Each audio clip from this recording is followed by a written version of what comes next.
In the last chapter, we took a close look at how much you can afford to pay on your mortgage loan, which in turn sets the limit on the price range of the house you can buy. In this chapter, we'll look at the other steps the lender follows in deciding how much money you can borrow. The first step is getting pre-qualified, which is different from being pre-approved. When you get pre-qualified, the lender will ask you about your income and debts. They will get a copy of your credit report and will do the ratios, both the front and back end ratios that we just discussed. When you get pre-qualified, the lender will tell you how much they are likely to lend you. They will also tell you the price range of the home you can afford, how much of a down payment you will need, and about how much your monthly payment will be. It is important to remember that pre-qualification is only an estimate and not a guarantee that the lender will loan you money.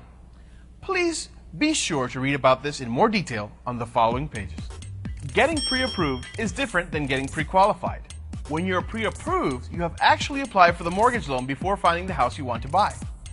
You provide all the same information as when you got pre-qualified, except for information on the house.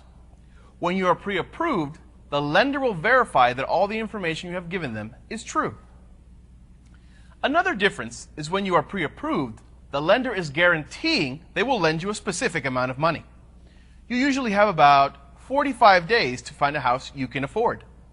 The house has to appraise for at least the amount you want to borrow, and usually a little more. Remember, the appraiser will look at the house when you decide which one you want to buy, and will provide the lender with an estimate of the home's value. Lenders usually won't loan you more than a house is worth.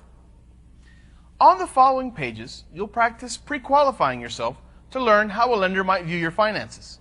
You will use a worksheet to total your monthly debt payments. Remember the expense information you used in Part 1 when you did your monthly budget? You will use some of that information again. This time, you will include information about your debt, which is money that you have borrowed, like a car loan. You won't include expenses like grocery bills or school supplies. Also, you will learn how to use the factor table. Once you have gone through the worksheet to calculate your debt, you will see how much you can afford to pay for a home.